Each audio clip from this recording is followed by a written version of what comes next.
rain down on me. There it is. Keep, I told you we the choir. All right. Welcome, everybody, to the Life Church. I'm Pastor Charles Lee Johnson. I'm so excited that you guys are here. All right. You gotta love it when shifting the atmosphere is in the house. All right. So I know that's exactly what's happening. So I'm excited. I want to just tour you guys through the building. I was able to come over to your church, of course. My associate minister, he's somewhere around here, Pastor Sheldon. Oh yeah, we know Pastor Sheldon. He one of the homies. He one of the homies now. He's one of the homies. All right, I love that. All right. So he has raved about you guys and shared. So we're excited that you guys are here. We have about 11,000 square feet of building that we have here. We're going to walk around the outside. We designed the layout of what's here. So the sanctuary is in the middle and everything else is built around it. Right now we're in negotiation for the other part of this campus. And so prayerfully the next time you come back, there'll be an extension of a family life center. So this entire complex right now is available. And so we believe that this is a campus that God has given us to take over the entire thing. And so we're praying for that. But about 6 years ago, we launched out in order to get this place, and God has been opening doors. We're going to go this way. I'm going to guide us through. So we have our advertisement for Vacation Bible School. So Vacation Bible School will run in June, the last week of June. It's a rainforest theme this year. We're excited about that. All of our young people, so we have a young group, which is basically 2 to 12, and then we have teenagers that will also be in Vacation Bible School, but always really packed, runs all throughout the week. It's going to be a great time in order to celebrate. Behind you, we have one of our ministers' offices that's there, but we'll keep walking through. This office here, as you look in, when new members join the church, this is the office that they go into in order to pray in. Minister Sean, who was kind of leading in the song, she guides them into this room. That's where prayer happens. They also scan the app. The app is how we control almost everything that happens in this church. And so it's a push notification system of how people engage. So you probably saw a QR code when you came in. People scan that, they come into the system. We use a system called Church Center. And Church Center allows people to tap into, we have about 20 different ministries, from addiction recovery ministry, sistering ministry, men's ministry, our young adult life group, which they're going to be meeting today. We have a lot of young adults who do very well here. And so they get plugged into different places as they join. You go into new members classes, then we have a free base of what you go through. My office is right here, but I think Pastor Keith is in the office right now. Oh, there he is. So we can go in here. I didn't want to catch you in the midst of changing, my brother. Problem. All right. So this is my office here. So anyone who just wants to kind of take a look in, you can look in this way. But this office, open for counseling, for direction. Anybody's able to use it. We'll keep walking around. Pastor Sheldon's office is right here to your left. So when you come, you'll look to your left. We have a storage area that's here, also to the left. And as we continue walking down, you'll see that there's different levels of art that's on the wall. We're pretty intentional about what's on the walls, what people are seeing. A lot of images that are Black and Latino. That's the majority of our congregation. We do have white members, we do have Asian members, but we want people to see little elements of themselves as they're walking through. To our immediate left, we have our conference room. So the conference room is where we generally have our meetings. Also our kids ministry, our older kids meet in this room. So you'll see a lot of stuff that's up on the wall during church. I'm going to ask this young lady to step out for a second. Come out here really quick. So this church, we started with $0 and 0 members. We were just in the parking lot. This is my Aunt Sharon, who also manages all the finances for this church and does an amazing, amazing job. You ever want to pick her brain for how we manage the money that we have here? She's the one that will be able to answer all of those questions for you. Last year was our greatest year at just about $482,000 for the year. So that was a great year. In our 6th year to already be at the $500,000 mark is pretty incredible. And she's got a lot of that money still in the bank. So you got to love that. So thank you, Auntie. Amen. Praise God. All right, really good. That's Auntie Sharon for anybody. You'll also see as you walk around, there's these little pods that are up on the ceiling. Those pods are to make sure that the internet coverage is throughout the building. So when COVID hit, of course, we weren't open. We opened during COVID. So you have to have strong signals, and those signals have to be able to run a lot of different ways to stream effectively. We have about 1,800 people who attend service online. So for those 1,800 people to attend, for those streams not to drop, Sheldon, what was those early days like? It was crazy because you would have service and then everything would drop and then you would lose all those people. Then you would try to get them back. But it's called ubiquity. So if anybody wants to look that up, it's a ubiquity system. It helps to spread. There you go. Yeah, you know it. The mesh network. It helps to spread that signal in order to make sure no matter where you are, you're getting a little bit of everything. We're going to all walk through this space. This is our children's church where our kids come in. We can leave the kids here, right? You know,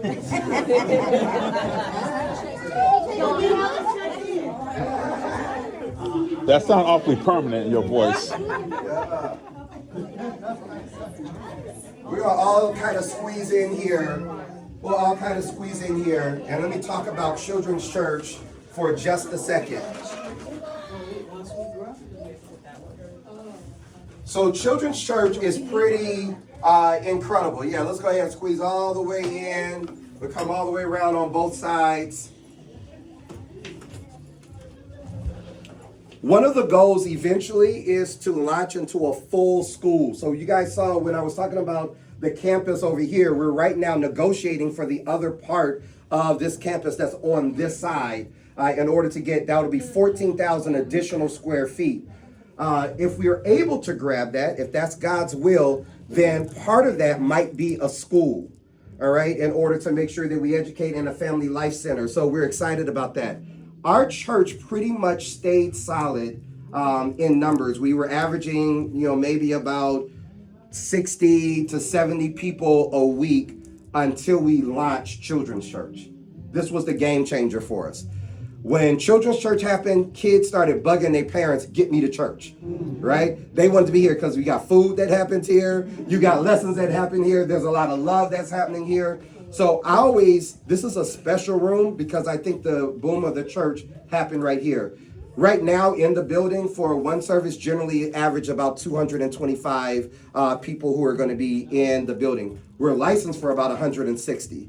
Okay, but the averages, it's just continued to grow. So then some people step into overflow. Some people have shifted to online. Our membership, I'm born and raised from Los Angeles. So our membership stretches from LA, Anaheim Hills, right in Corona, Riverside, of course, where we are, out to Paris, to San Bernardino. So the Inland Empire, you kind of get everybody with a little bit of catch here. Similar to how you guys are set up, you're in a catchment area where you can really grab people from everywhere.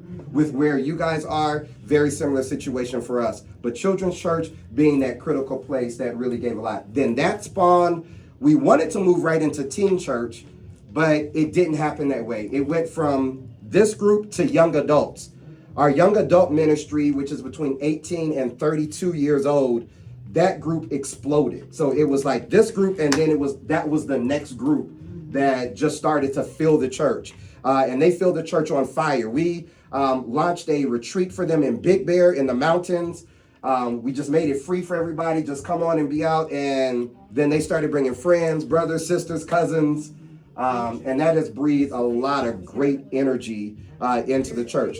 They actually meet today after service. And some of those young adults, we should work that out where we bring our young adults down to shifting the atmosphere. I think they have some unique ways of seeing church and how they're growing. We're doing a lot of stuff with apologetics, how to defend your faith. And they love that. We have a big presence on TikTok with that group of where ministry goes forward. So it's pretty interesting and pretty good. But if you ask me, how did TLC grow? I would say kids and then young adults.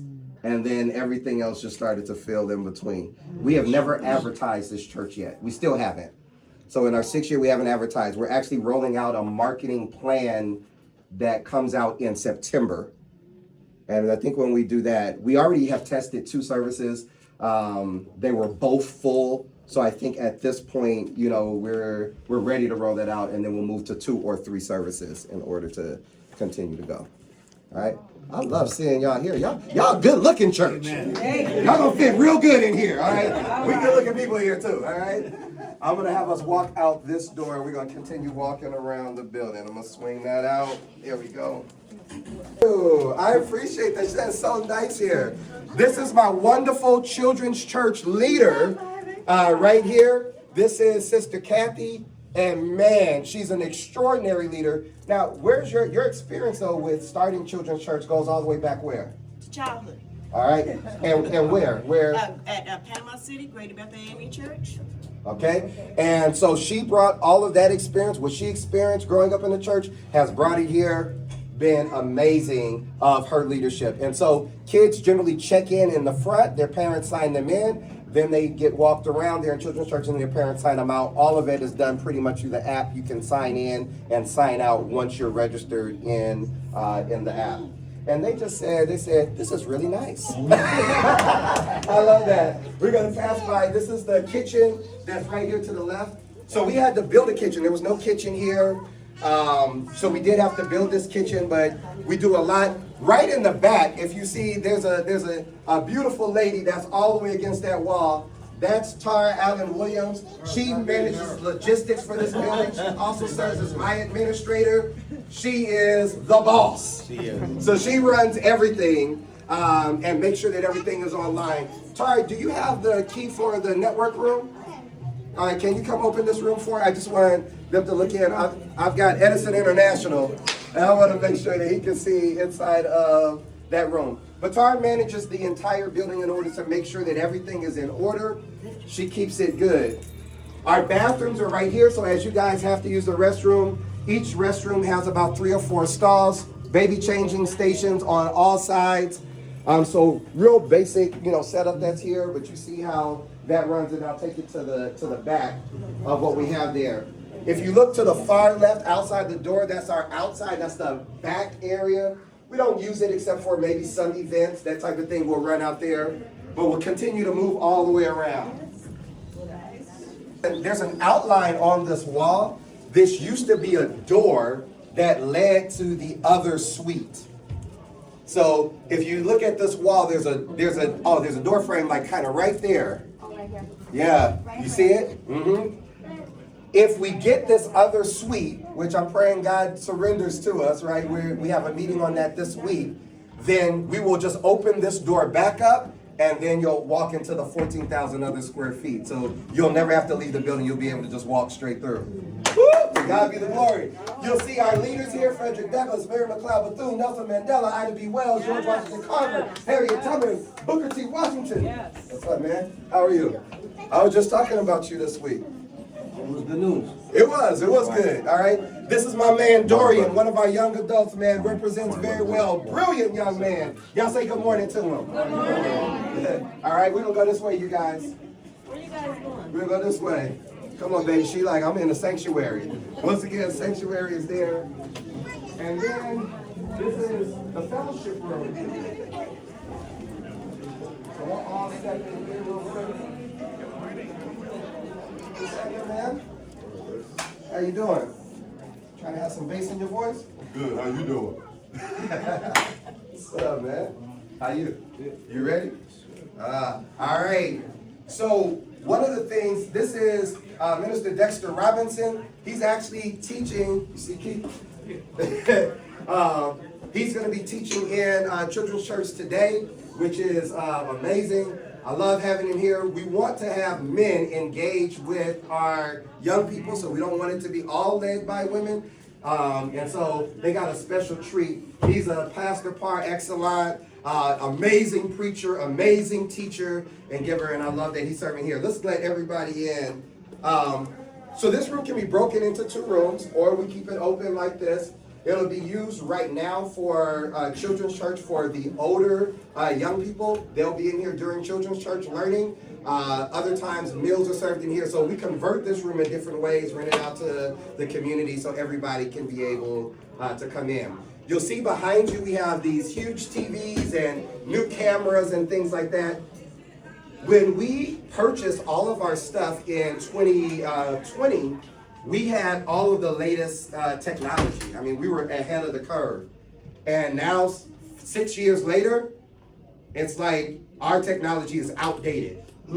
So, let me get right behind you. These new cameras are going to be like the cameras that we use for streaming. These are PTZs. We already have a PTZ, excuse me, thank you, that we run. But the Formacos, these are cameras that are built with AI.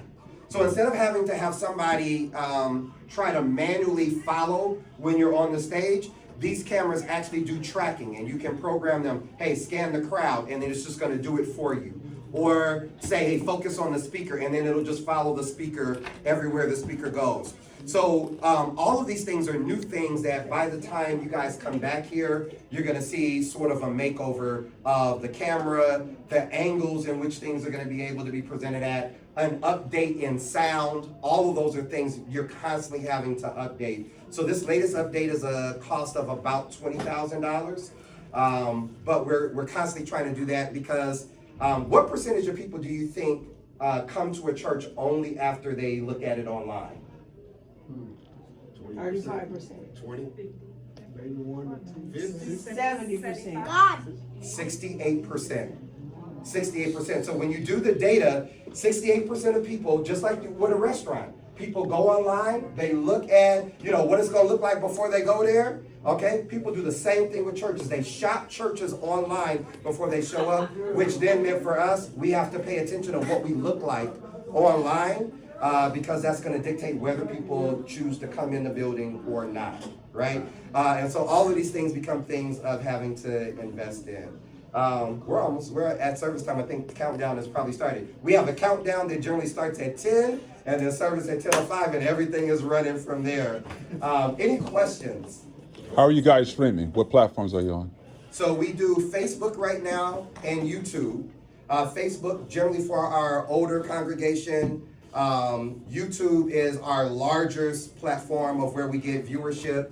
And then we break those down into segments for Instagram and TikTok. So with those platforms, people don't want to watch a long service. So you're just giving them snippets, 30 seconds to 60 seconds is generally what we're breaking down of sound bites of what's happened, and then they'll shoot out on those platforms. You have any licensing issues with the music?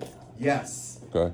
So I would encourage you, get with my sound guys who are in the back of the sanctuary. Justin? Man, we had Justin. David's not here today. He would also be a great one to get with, and Sheldon. So that's part of why we were always getting dropped online. If you don't have certain licenses, Facebook, YouTube, they grab it quick and then they'll shut everything down and lock you out. So we started off with lower level licensing for certain songs. Then we've had to expand. So we're constantly expanding for licensing. For, all right. yes, I was wondering how you got very there. well. Hell yeah. Any other questions? Yes.